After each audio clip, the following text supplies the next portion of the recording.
Assalamualaikum warahmatullahi wabarakatuh. Perkenalkan, saya Muna Salsabila, NPM 10061170110. Dina Fauziah dengan NPM 1006001170021. Saya Muzaki Utami, NPM 1006001170029. Saya Vivia Febianti, NPM 1006061170030.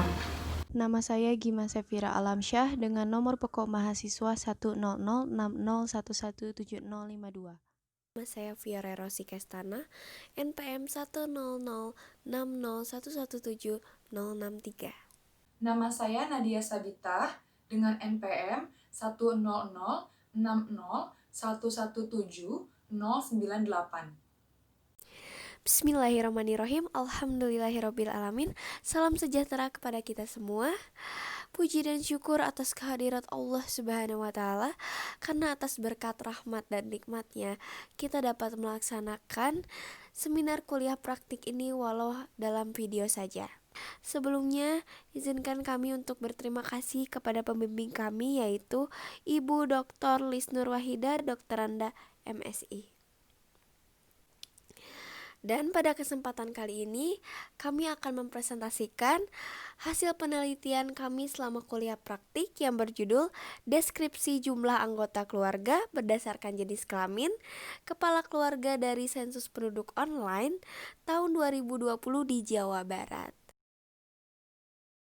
Latar belakang. Kuliah praktik merupakan salah satu mata kuliah teori terapan dengan bobot 3 SKS yang wajib diambil oleh mahasiswa aktif program studi statistika yang berada pada semester 6 dan telah memenuhi persyaratan. Kuliah praktik ini terdiri dari 4 tahap, yaitu pembekalan, pelaksanaan kuliah praktik, bimbingan penyusunan laporan kuliah praktik, serta seminar hasil kuliah praktik. Dalam pelaksanaannya, kami menjalankan kuliah praktik di Badan Pusat Statistik Provinsi Jawa Barat sebagai instansi kuliah praktik. Selama kuliah praktik, kami bertugas sebagai sahabat sensus online. Kegiatan yang dilakukan selama menjadi sahabat sensus yaitu mengajak serta membantu masyarakat untuk mengisi sensus secara online paling sedikit sebanyak 30 kepala keluarga. Manfaat dari kegiatan kuliah praktik ini yaitu kami dapat mengetahui proses pengumpulan data sensus penduduk yang dilakukan oleh Badan Pusat Statistik 10 tahun sekali. Dapat menjadi sahabat sensus yang berperan meningkatkan respon rate sensus penduduk online 2020 dan dapat mengetahui pengaplikasian ilmu statistika dalam kegiatan sensus penduduk. Kami juga dapat meningkatkan rasa tanggung jawab dalam mengemban tugas tersebut. Selanjutnya adalah tujuan kuliah praktik. Ada beberapa tujuan kuliah praktik, di antaranya yang pertama yaitu untuk memenuhi salah satu persyaratan pengambilan mata kuliah wajib yang telah ditentukan oleh program studi statistika Unisba. Yang kedua yaitu untuk mengimplementasikan ilmu statistika yang sudah kami pelajari di bangku perkuliahan dengan mengimplementasikannya ke dunia lapangan atau dunia kerja. Dan yang terakhir yaitu untuk membekali mahasiswa dengan pengetahuan mengenai proses pengumpulan data berupa sensus penduduk online yang dilakukan oleh Badan Pusat Statistika. Adapun ruang lingkup kuliah praktik ini adalah waktu pelaksanaan kuliah praktik ini dilaksanakan pada tanggal 1 Maret 2020 dan berakhir pada 31 Maret 2020. Praktikan melakukan kuliah praktik ini secara individual dan membuat laporan kuliah praktik secara kelompok. Lokasi kuliah praktik ini bertempat di Provinsi Jawa Barat. Kegiatan yang dilakukan yaitu 1. Melakukan penyebaran informasi terkait sensus penduduk online 2020 di semua media sosial yang dimiliki. 2. Mengajak sekitar, keluarga, kerabat, teman dekat, dan lainnya untuk ikut serta mengisi kuesioner sensus penduduk online 2020. Mengumpulkan hasil dari mengisi kuesioner di screenshot untuk menjadi barang bukti. Sejarah dari Badan Pusat Statistik itu sendiri adalah sebagai lembaga pemerintah non-kementerian yang bertanggung jawab langsung kepada Presiden. Sebelumnya, BPS merupakan Biro Pusat Statistik yang dibentuk berdasarkan Undang-Undang Nomor 6 Tahun 1960 tentang Sensus dan Undang-Undang Nomor 7 Tahun 1960 tentang Statistik. Sebagai pengganti kedua undang-undang tersebut ditetapkan Undang-Undang Nomor 16 Tahun 1997 tentang Statistik. Berdasarkan undang-undang tersebut, ditindaklanjuti dengan peraturan perundang di bawahnya. Secara formal, nama Biro Pusat Statistik diganti menjadi Badan Pusat Statistik atau BPS.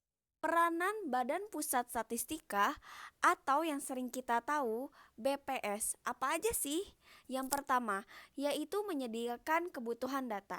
Menyediakan kebutuhan data ini untuk pemerintah maupun masyarakat. Dan didapatkannya dari mana? Yaitu dari sensus atau survei yang dilakukan sendiri ataupun dilakukan oleh departemen ataupun lembaga pemerintahan lainnya, dan data ini disebut atau sebagai data sekunder. Yang kedua, yaitu membantu kegiatan statistik di lembaga, di departemen, atau di institusi lainnya dalam membangun sistem perstatistikan internasional. Yang ketiga, mengembangkan dan mempromosikan standar teknik dan metodologi statistika. Selain itu, mereka pun menyediakan di bidang pendidikan, dan di bidang pelatihan statistika. Yang terakhir, yang tidak kalah penting peranannya, yaitu menjalin kerjasama secara internasional atau dengan negara lain. Di sini bertujuan agar atau berkepentingan agar perkembangan statistik Indonesia.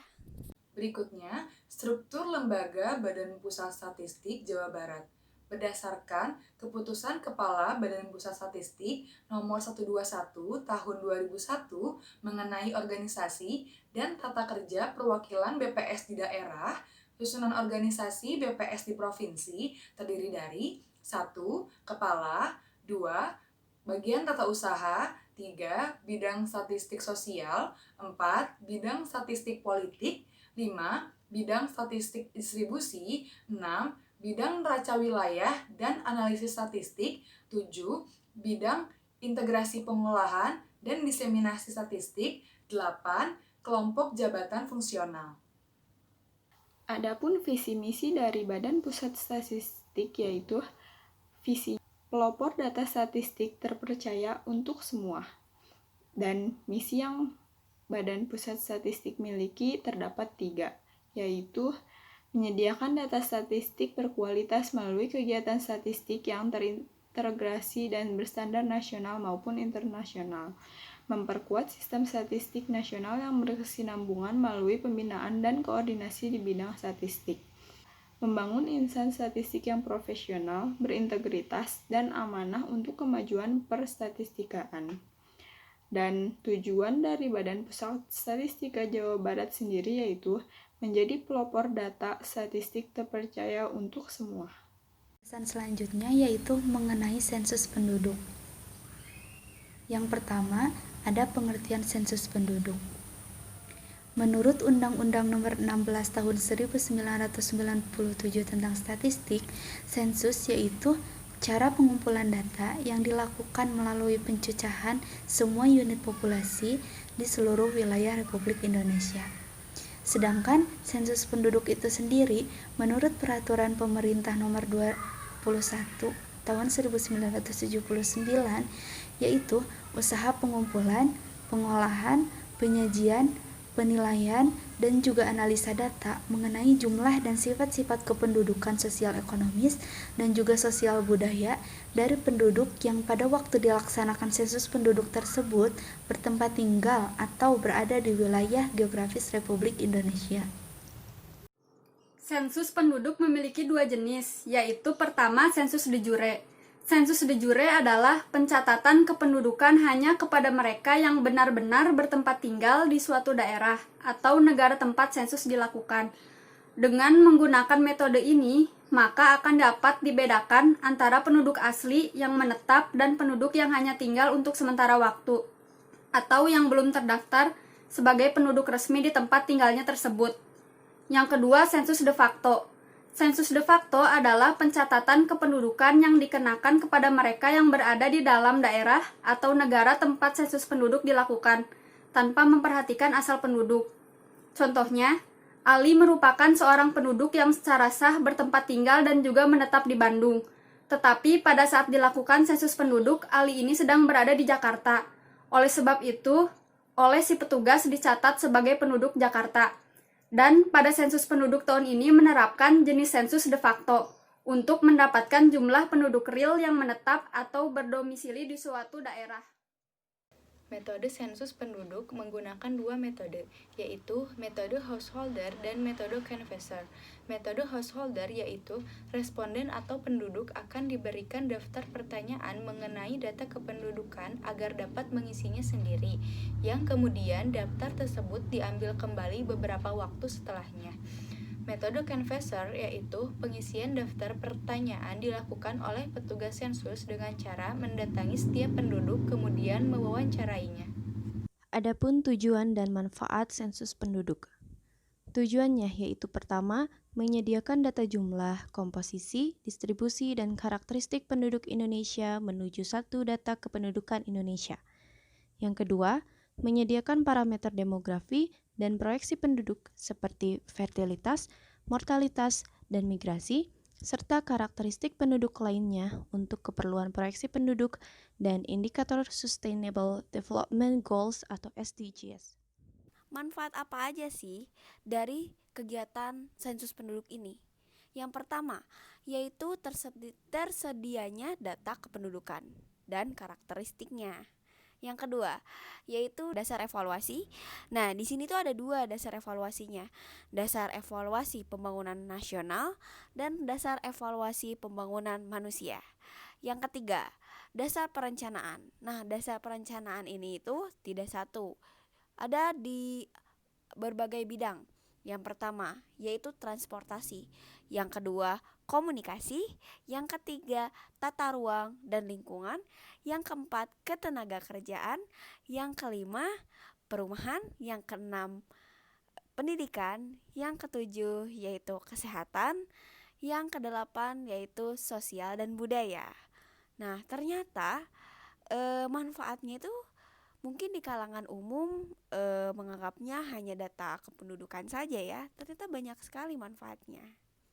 Sensus penduduk Indonesia pada tahun 2020 ini menggunakan metode kombinasi, yaitu perpaduan metode daring atau online dan metode wawancara langsung. Untuk metode daring atau online, penduduk dapat mengisikan informasinya secara mandiri melalui website sensus.bps.go.id. Sensus penduduk online ini telah dilaksanakan pada tanggal 15 Februari sampai 29 Mei 2020. Sementara untuk metode wawancara langsung, di mana petugas sensus akan melakukan wawancara kepada penduduk yang belum berpartisipasi pada sensus penduduk online.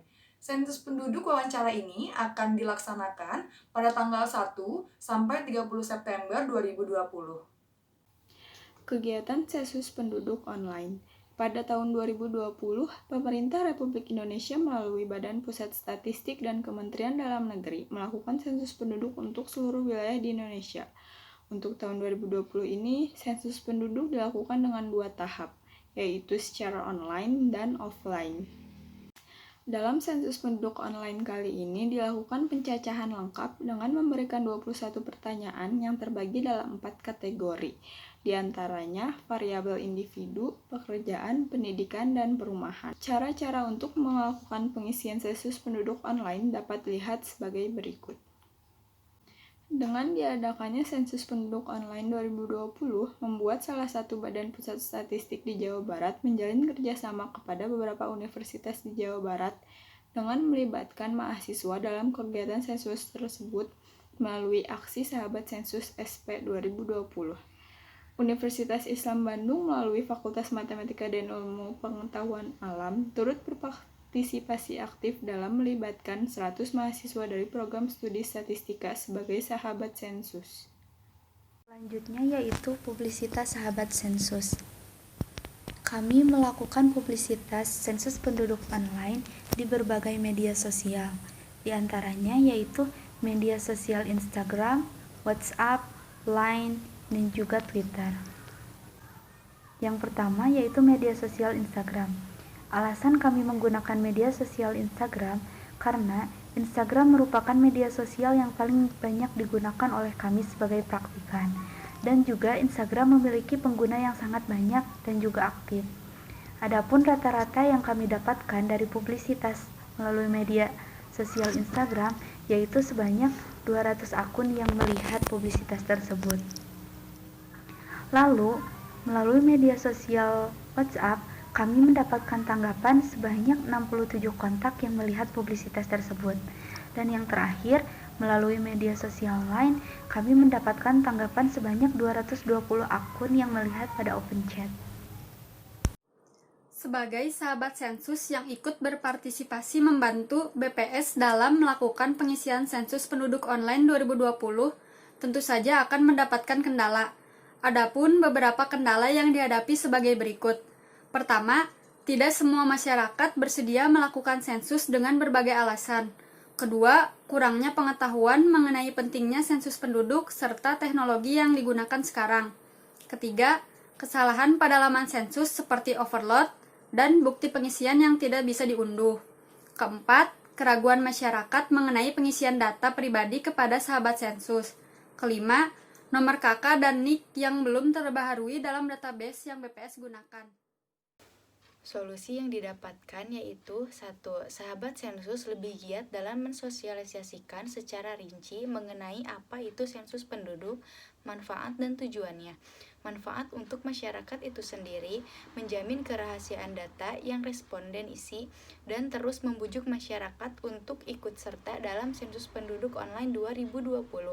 Kedua, BPS memperbaiki dan melakukan controlling perihal sistem halaman sensus penduduk online 2020. 3.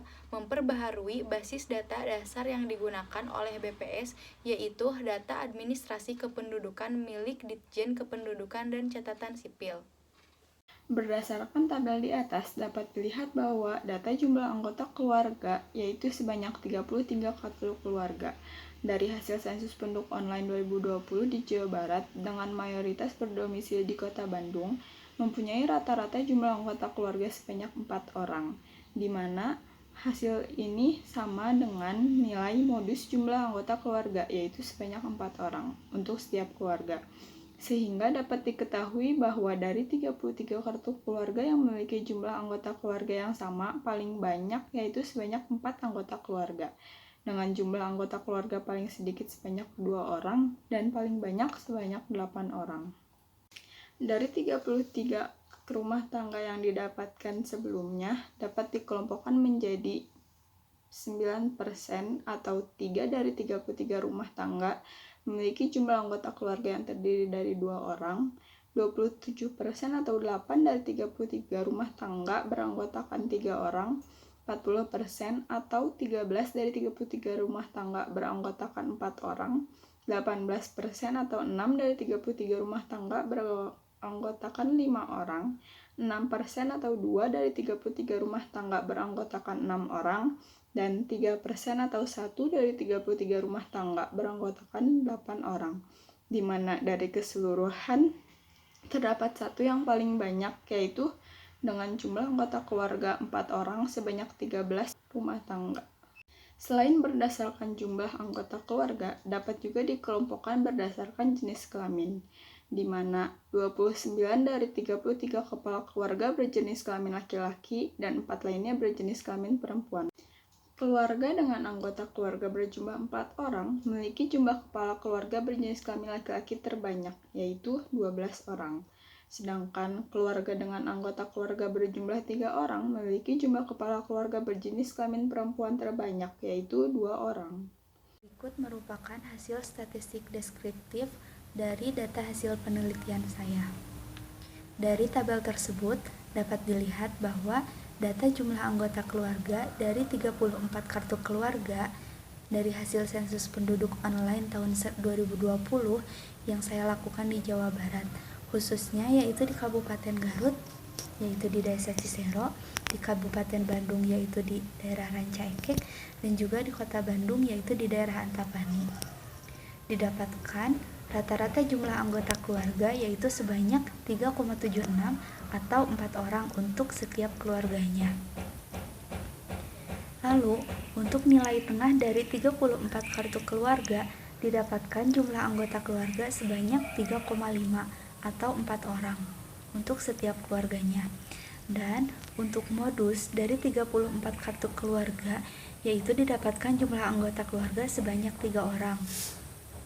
Lalu, jumlah anggota keluarga yang didapatkan dari 34 kartu keluarga yang jumlah anggota keluarganya paling sedikit yaitu berjumlah 2 orang, dan yang jumlah anggota keluarganya paling banyak yaitu sebanyak 8 orang. Dan apabila dari 34 kartu keluarga tersebut jumlah anggota keluarganya dijumlahkan, didapatkan hasilnya yaitu sebanyak 128 orang. Berikut adalah persentase jumlah anggota keluarga dari 34 kartu keluarga. Dapat dilihat bahwa sebanyak 21% atau 7 dari 34 kartu keluarga berjumlah anggota keluarga sebanyak 2 orang. Lalu, ada 29% atau 10 dari 34 kartu keluarga berjumlah anggota sebanyak 3 orang. Kemudian, ada 21% atau 7 dari 34 kartu keluarga memiliki jumlah anggota keluarga sebanyak 4 orang. Kemudian, ada 21% atau 7 dari 34 kartu keluarga memiliki jumlah anggota keluarga sebanyak 5 orang. Dan sebanyak 3% atau 1 dari 34 kartu keluarga masing-masing memiliki jumlah anggota keluarga sebanyak 6 orang, 7 orang, dan juga 8 orang. Berikut ini adalah grafik jumlah kepala keluarga berdasarkan jenis kelamin. Dapat dilihat bahwa dari grafik tersebut yang berwarna merah itu untuk jenis kelamin laki-laki dan yang berwarna kuning itu untuk jenis kelamin perempuan. Dari grafik tersebut dapat diketahui bahwa sebanyak 28 dari 34 kartu keluarga berjenis kelamin laki-laki kepala keluarganya, dan sisanya yaitu sebanyak 6 kepala keluarga berjenis kelamin perempuan. Lalu, dari grafik tersebut juga dapat diketahui bahwa keluarga dengan jenis kelamin kepala keluarga laki-laki terbanyak yaitu yang memiliki jumlah anggota keluarga sebanyak 3 orang dan juga 5 orang. Lalu, untuk keluarga yang jenis kelamin kepala keluarganya itu perempuan terbanyak yaitu yang memiliki jumlah anggota keluarga 3 orang. Berikut adalah hasil analisis deskriptif dari sahabat sensus Muzaki Utami. Berdasarkan tabel di atas, dapat dilihat bahwa data jumlah anggota keluarga sebanyak 34 kartu keluarga yang diperoleh dari hasil sensus penduduk online 2020 di Jawa Barat, khususnya daerah di Kota Bandung dan Kabupaten Ciamis, mempunyai rata-rata jumlah anggota keluarga sebanyak 3,235 atau dibulatkan menjadi 3 orang untuk setiap kartu keluarga, dengan jumlah anggota keluarga minimal sebanyak 1 orang dan maksimal 6 orang. Nilai kuartil 1 diperoleh hasil 2, yang berarti ada 25% kartu keluarga yang memiliki jumlah anggota keluarga paling banyak 2 orang, sedangkan 75% lagi beranggotakan paling sedikit 2 orang. Nilai median diperoleh hasil 3, yang berarti nilai tengah untuk jumlah anggota keluarga ialah 3 orang. Nilai kuartil 3 diperoleh hasil 4, yang berarti ada 75% kartu keluarga yang memiliki jumlah anggota keluarga paling banyak 4 orang, sedangkan 25% lagi beranggotakan paling sedikit 4 orang. Berikut adalah persentasi jumlah anggota keluarga.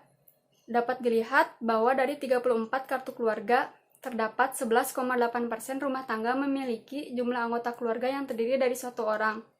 Kemudian, 20,6% rumah tangga memiliki jumlah anggota keluarga yang terdiri dari 2 orang. Dan 20,6%-nya lagi rumah tangga memiliki jumlah anggota keluarga yang terdiri dari 3 orang. Selanjutnya, 29,4% rumah tangga memiliki jumlah anggota keluarga yang terdiri dari 4 orang. Lalu, 14,7% rumah tangga memiliki jumlah anggota keluarga yang terdiri dari 5 orang. Dan terakhir, 2,9% rumah tangga memiliki jumlah anggota keluarga yang terdiri dari 6 orang. Dapat disimpulkan bahwa dari 34 kartu keluarga, mayoritas beranggotakan 4 orang. Berikutnya, jumlah kepala keluarga berdasarkan jenis kelamin. Berdasarkan gambar di samping, dapat dilihat bahwa 23 dari 34 kepala keluarga berjenis kelamin laki-laki, dan 11 lainnya berjenis kelamin perempuan. Untuk keluarga dengan anggota keluarga berjumlah 4 orang, memiliki jumlah kepala keluarga berjenis kelamin laki-laki terbanyak, yaitu 10 orang. Dan keluarga dengan anggota keluarga berjumlah 1 dan 3 orang memiliki jumlah kepala keluarga berjenis kelamin perempuan terbanyak, yaitu 4 orang. Berdasarkan tabel di atas, didapatkan beberapa karakteristik data sebagai berikut. 1. Min atau rata-rata sama dengan 3,93, yang artinya rata-rata jumlah anggota keluarga berkisar di antara 3,933 atau 4 orang untuk setiap keluarga. Kedua, minimum sama dengan 2. Nilai minimum jumlah anggota keluarga dari 30 kartu keluarga sebanyak 2 orang. 3. Maksimum sama dengan 3,9. Nilai maksimum jumlah anggota keluarga dari 30 kartu keluarga sebanyak 8 orang. Range sama dengan 6. Selisih nilai minimum dan maksimum yaitu 8 dikurangi 2 sama dengan 6 orang. Varian sama dengan 1,444. Berkaitan erat dengan variasi data, semakin besar nilai varian, maka variasi data semakin tinggi. 6. Standard deviation sama dengan 1,202, merupakan akar kuadrat dari varians. Persentase jumlah anggota keluarga yaitu 36,7% rumah tangga memiliki jumlah anggota keluarga yang terdiri dari 2-3 orang. 56,7% rumah tangga memiliki jumlah anggota keluarga yang terdiri dari 4-6 orang. Dan yang terakhir yaitu 6,7% rumah tangga memiliki jumlah anggota keluarga yang terdiri dari lebih dari 6 orang. Jumlah kepala keluarga berdasarkan jenis kelamin, yaitu 1. 26 dari 30 kepala keluarga berjenis kelamin laki-laki dan 4 lainnya berjenis kelamin perempuan. Kedua, ruta dengan anggota keluarga berjumlah 4-6 orang memiliki jumlah kepala keluarga berjenis kelamin laki-laki terbanyak, yaitu 16 orang. Dan yang terakhir, keluarga dengan anggota keluarga berjumlah 2-3 orang memiliki jumlah kepala keluarga berjenis kelamin perempuan terbanyak, yaitu 3 orang. Berikut adalah hasil analisis deskriptif dari 30 kartu keluarga berdasarkan jumlah anggota keluarga dan jenis kelamin kepala keluarga yang dihasilkan dari sensus penduduk online tahun 2020. Data jumlah anggota keluarga atau N adalah 30 kartu keluarga, dengan rata-rata jumlah anggota keluarga sebanyak 4,07 atau kita bulatkan menjadi 5 di setiap keluarga. Hasil menyatakan minimal jumlah anggota keluarga sebanyak 3 orang dan maksimal sebanyak 6 orang. Dengan standar deviasi sebesar 0,740, kita bulatkan menjadi 1 orang. Dan range atau selisih antara nilai maksimum dan minimum yaitu sebesar 3. Dan juga didapat varian sebesar 0,547 yang berkaitan erat dengan variasi data. Semakin besar nilainya, maka variasi data semakin tinggi. Dari 30 kartu keluarga tersebut, didapat persentase jumlah anggota keluarga yang terdiri dari 3 orang, yaitu sebanyak 20% atau setara dengan 6 kartu keluarga yang berkepala keluarga berjenis kelamin laki-laki.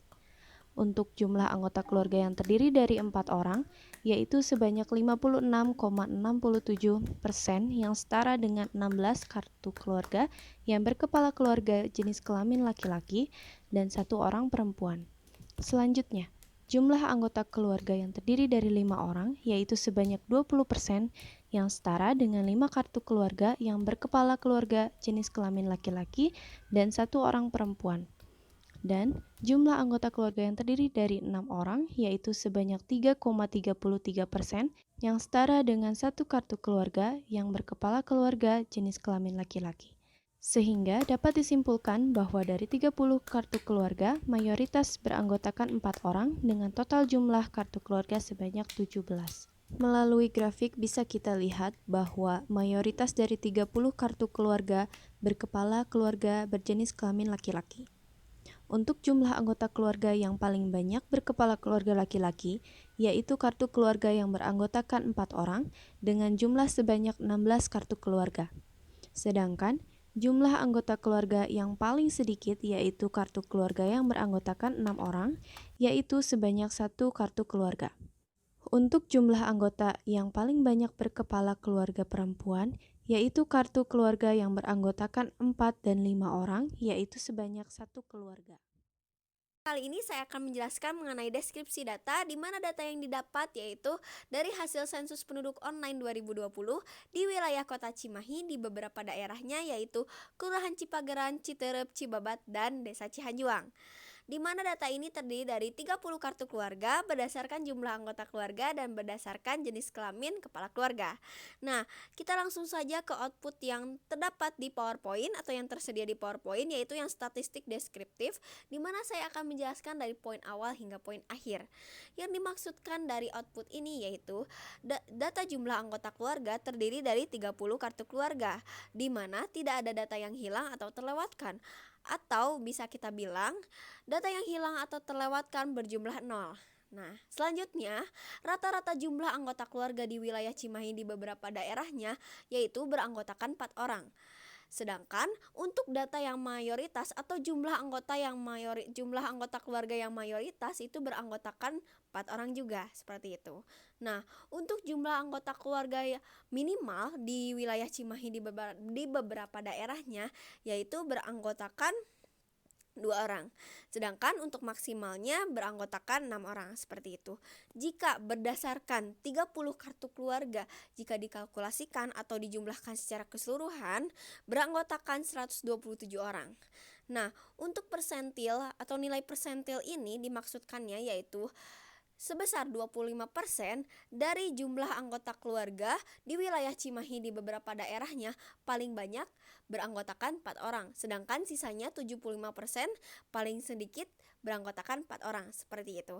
Nah, selanjutnya yaitu sebesar 50% dari jumlah anggota keluarga di wilayah kota Cimahi di beberapa daerahnya yaitu paling banyak beranggotakan 4 orang, sedangkan sisanya yang 50% lagi paling sedikit beranggotakan 4 orang, seperti itu. Nah, untuk yang terakhir yaitu sebesar 75% dari data jumlah anggota keluarga di wilayah kota Cimahi di beberapa daerahnya paling banyak beranggotakan 5 orang, sedangkan sisanya 25% paling sedikit beranggotakan 5 orang, seperti itu.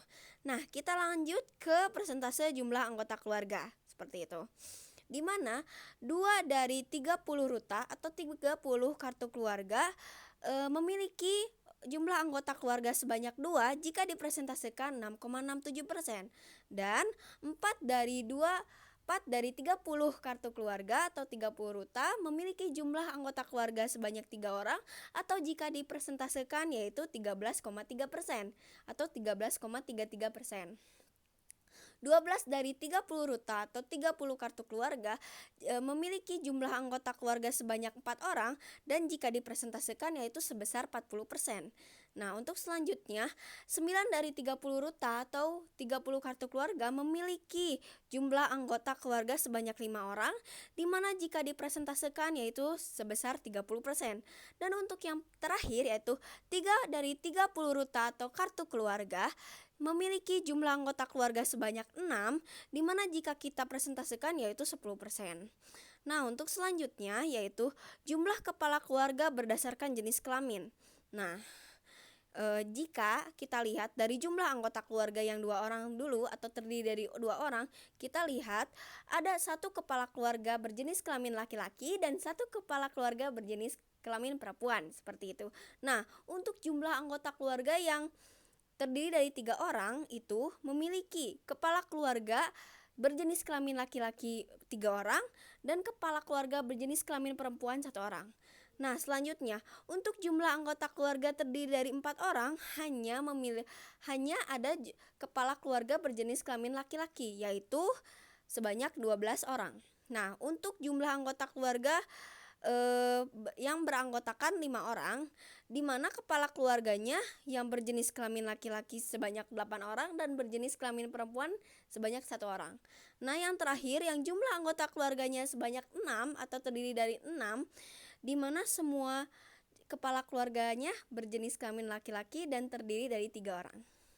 Selanjutnya, merupakan deskripsi data dari data yang penulis dapatkan selama menjadi sahabat sensus penduduk online 2020.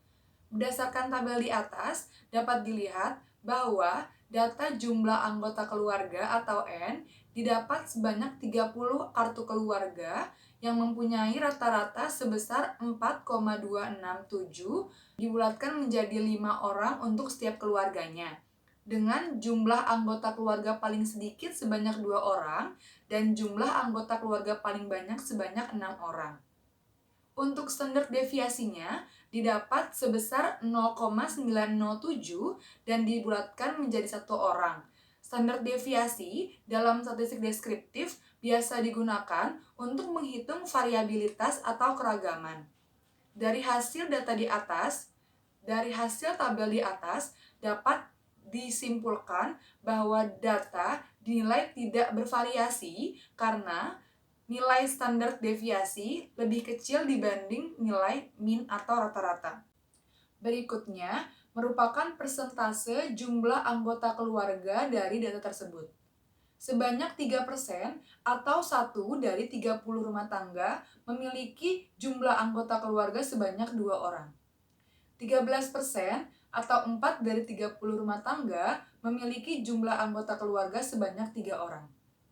44% atau 13 dari 30 rumah tangga memiliki jumlah anggota keluarga sebanyak 4 orang.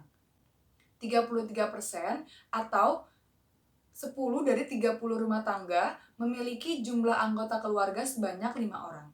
Serta 7% lainnya atau 2 dari 30 rumah tangga memiliki jumlah anggota keluarga sebanyak 6 orang.